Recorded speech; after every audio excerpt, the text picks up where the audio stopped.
Hello everyone. तो आज हम लोग जूरिस्प्रूडेंस के बारे में पढ़ेंगे। तो आज इंट्रोडक्टरी क्लासेस हैं।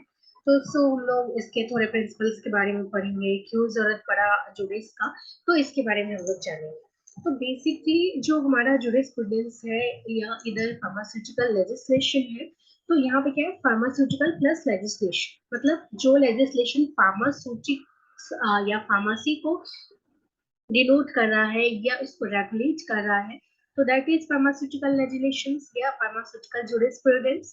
तो इसमें क्या होता है कि ये एक तरह का मिक्स लेजिस्लेशन है जिसमें सोशल प्लस इकोनॉमिक एस्पेक्ट दोनों को ध्यान में रखते हुए ड्रग्स से रिलेटेड कोई भी चीजों को रेगुलेट किया जाता है, इधर ड्रग्स या फिर फार्मेसी प्रोफेशंस को, या सोशली। सोशली करने का मतलब है कि जैसे हमारे देश में बहुत ज्यादा चीजें होती है, जैसे एडवर्टीजमेंट है, तो कोई भी कुछ भी एडवर्टीजमेंट ला सकता है, मैजिक रेमेडीज कुछ भी अपना जादू टोना का ला सकता है, बट ऐसा ला नहीं सकता क्योंकि यहाँ पे क्या है, कानून है। और ये कानून क्या करता है कि पब्लिक को सेफ गार्ड करता है इन मिसलीडियस एडवर्टीजमेंट से। तो वैसे ही जूरिस्प्रूडेंस के अंतर्गत हर एक कानून बना हुआ है, सोशली भी और फार्मेसी रिलेटेड भी, दोनों के लिए बना हुआ है। तो अब इसकी जरूरत क्यों पड़ी, इसका स्कोप होगा हमारा कुछ, तो जरूरत क्यों पड़ी ये हम थोड़ा बाद में पढ़ेंगे। पहले हम जानते हैं कि इसका मेन उद्देश्य क्या है, ऑब्जेक्टिव क्या है, इसके स्कोप क्या है। सबसे पहले तो ड्रग्स हम हाँ, सभी पब्लिक को रिजनेबल प्राइस पे मिले, रैशनल यूज आपने जाना होगा। और ठीक है, रैशनल यूज मिले, सभी को रिजनेबल प्राइस पे मिले, बट किसके द्वारा मिले, एक क्वालिफाइड पर्सन के द्वारा मिले। सबसे मोस्ट इम्पोर्टेंट क्या है कि क्वालिफाइड पर्सन के द्वारा मिले, दैट इज फार्मासिस्ट। तो इसके तहत एक मिनिमम क्वालिफिकेशन तय किया गया, that is diploma in pharmacy, कि जो भी डिस्पेंस करेंगे मेडिसिन, तो उनके लिए एक क्वालिफिकेशन की जरूरत है। अब कोई भी मेडिसिन डिस्पेंस नहीं कर सकते। दूसरा, सभी को हेल्थ केयर को प्रमोट करने के लिए सोशली वहां पे क्या हुआ कि रेगुलेशंस बना डिफरेंट डिफरेंट, की दवाई कैसे मैन्युफैक्चर करेगा, उसका सप्लाई कैसे होगा, डिस्ट्रीब्यूशन कैसे होगा। और सिर्फ डिस्ट्रीब्यूशन नहीं होगा, एडल्ट्रेटेड ड्रग्स या मिस ब्रांडेड ड्रग्स नहीं आ जाए, उसके लिए गुड क्वालिटी ऑफ ड्रग्स की सप्लाई हो, इसके लिए भी इसका भी एक मेन उद्देश्य होने लगा। क्योंकि अगर मान लीजिए कि हमारे देश में कानून नहीं हो, तो क्या होगा, सभी कंपनी वाले मिस्टीरियस चीज करने लग जाएंगे, एवरीथिंग, दवाइयां अलग अलग आने लग जाएंगी, मिस ब्रांडेड ड्रग्स आने लग जाएंगे। ये स्थिति था हमारे देश का कभी, तो उसीलिए जुडिस्प्रूडेंस आया और फार्मेसी एक्ट बना या ड्रग एंड कॉस्मेटिक एक्ट बना, वो हम आगे चल के पढ़ेंगे एक एक करके। उसके बाद एडवर्टीजमेंट जो लोग छापते हैं, कुछ भी एडवर्टीजमेंट नहीं होना चाहिए ड्रग एंड मैजिक रेमेडीज के तहत, तो उससे पब्लिक को सेव किया गया। और ऐसे बहुत सारे कानून बने हैं, जैसे कि प्राइस कंट्रोल, कोई भी दवाई कंपनी अपना प्राइस मनमाना नहीं रख सकती, उसको एक प्रॉपर ऑर्डर में जाना पड़ता है, ड्रग प्राइस कंट्रोल ऑर्डर है, उसके ऊपर भी निप्पा बैठा हुआ है जो उसके प्राइस को कंट्रोल करती है। उसके बाद प्रोफेशंस, फार्मेसी के प्रोफेशंस को रेगुलेट करने की। तो ये तो हमारा स्कोप एंड ऑब्जेक्टिव्स हुआ। इसके अलावा भी बहुत सारी चीजें थी जिसके तहत जिसका स्कोप और ऑब्जेक्टिव हो सकते हैं। नाउ अब जरूरत क्यों पड़ा फार्मेसी का, फार्मेसी एक्ट या कोई भी इस टाइप के एक्ट की जरूरत क्यों पड़ा, तो हम बेसिकली हिस्ट्री पढ़ते हैं यहाँ पे। तो हिस्ट्री में क्या हुआ था कि हमारे यहाँ सबसे पहले एक केमिस्ट शॉप हुआ। तो केमिस्ट शॉप कहने का मतलब, अभी आपके सिनेरियो आ रहे होंगे कि दवाई ऐसे अरेंज है, सिर्फ ऐसे अरेंज है, ऐसा नहीं होता था। पहले पहले क्या होता था कि डिस्पेंस करते थे लोग, मतलब कुछ भी अगर दवाई लिखा गया तो उसको वे करके देन डिस्पेंस किया जाता था, उतना ऑथराइज नहीं था जितना अभी आप देखते हैं। तो फर्स्टली जो केमिस्ट शॉप खुला था, तो वो हमारे कोलकाता में खुला था 1811 में, डॉक्टर बैथ के द्वारा। तो अब ये जो फर्म था, ये स्टार्टिंग में क्या बनाना शुरू किया, टिंचर्स, सबसे पहले टिंचर्स बनाना शुरू किया। उस वक्त तक हमारे देश में कोई भी इंडस्ट्री स्टैब्लिश नहीं था। तो अब ऊपर से हमारा देश क्या था कि अंग्रेजों का गुलाम था, तो कुछ स्टैब्लिश कर भी नहीं सकता था, और हमारा देश गरीब भी था, गुलाम भी था। तो इंस्टेंट में क्या हुआ कि ड्रग कैसे बनेगा इंडिया में, तो स्टार्टिंग में क्या हुआ कि बहुत सारे कुछ कुछ कंपनीज आई, और उस वक्त क्या होता था कि हमारे देश से जो क्रूड ड्रग है, हमारे देश क्रूड ड्रग में बहुत ज्यादा क्या बोलते हैं, धनी संपदा देश था। तो उस वक्त क्या होता था कि हमारे जो ड्रग्स थे वो क्रूड फॉर्म में एक्सपोर्ट किए जाते थे बाहर, क्योंकि हमारे देश में कोई उस वक्त तक फैक्ट्रीज नहीं थे, इंडस्ट्रीज नहीं था, और वहां से फिनिश्ड फॉर्म ड्रग्स हमारे देश में आते थे। अब मान लीजिए कि हल्दी है, फॉर एग्जाम्पल, तो हल्दी की बहुत सारा खेती होता था।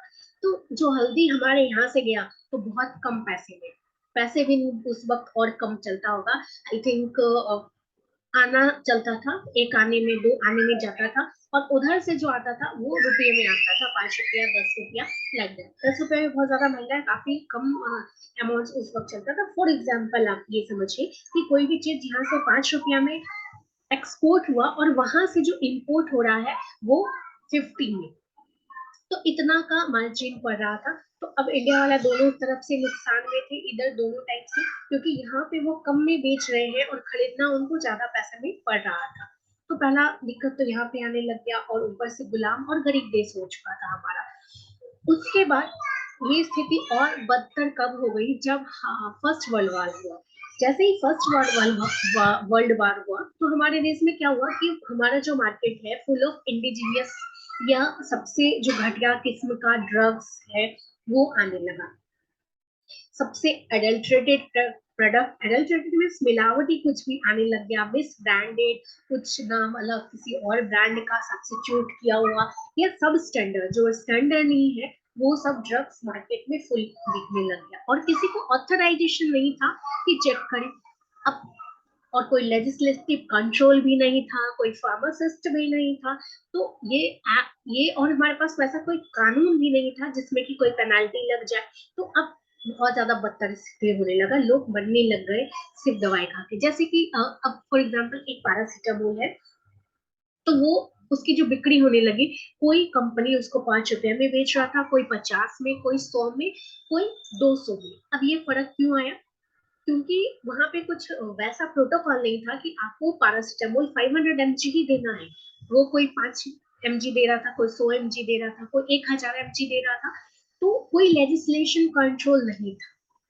तो हमारे देश का जो कानून कुछ था नहीं, लोग कुछ भी मनमाना कर रहे थे।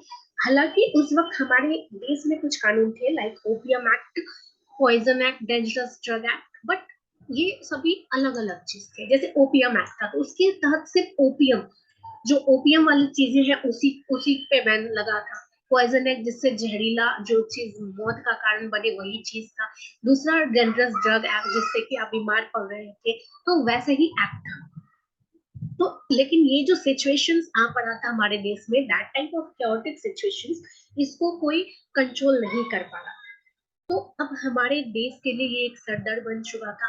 तो क्या हुआ कि 1927 में एक रिजोल्यूशन पास हुआ, और गवर्नमेंट जनरल्स जो है वो क्या किया कि एक इमीडिएट स्टेप उठाया कि इस टाइप से जो डिस्क्रिमिनेशन हो रहे हैं, बिना वजह का इस टाइप का यूजेस हो रहे हैं ड्रग्स का, या बिना स्टैंडर्ड वाली दवाइयां जो बिक रही है, इस पे कैसे कंट्रोल किया जाए। तो इसके लिए क्या किया कि एक कमिटी बिठाया।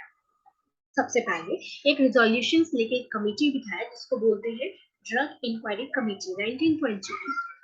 ये जो कमिटी था इसका मेन मोटो क्या था कि एक बिल पास करना या कुछ सुझाव देना कि कैसे हम अपने देश में कुछ कायदे कानून लाए जा सके। तो 1928 में ये सबसे पहला कमिटी हमारे देश में आया। इस कमिटी ने बहुत ही ड्रास्टिक चेंज किए फार्मेसी प्रोफेशन के लिए, बहुत ज्यादा ड्रास्टिक चेंज। तो ये जो 1928 में आया ये कमिटी, तो अब ये जो कमिटी आया तो कोई ना कोई इसका चेयरमैन बना होगा, तो ऑब्वियस आर.एन. चोपड़ा कॉलोनल थे, हमारे देश के कर्नल थे। तो 1928 में ये इंक्वायरी कमेटी आया और इन्होंने कुछ रिकमेंडेशंस दिया हमारे देश को, और काफी जितने रिकमेंडेशंस दिया वो सारे रिकमेंडेशंस इन्होंने मान भी लिया। ठीक है, तो अब पहला रिकमेंडेशन उन्होंने क्या दिया कि एक सेंट्रल लॉ होना चाहिए जो ड्रग और फार्मेसी प्रोफेशंस को रेगुलेट करे, सबसे पहला। ठीक है, दूसरा बोला क्या, जो ड्रग्स आ रहे हैं, सब स्टैंडर्ड ड्रग्स, व्हाटएवर इस टाइप के ड्रग्स जो भी आ रहे हैं, उसको टेस्ट करने के लिए हमारे देश में एक सेंट्रल लेबोरेटरी होना चाहिए और हर एक स्टेट में टेस्टिंग लेबोरेटरी होना चाहिए जिसका रखरखाव लोकल गवर्नमेंट करे।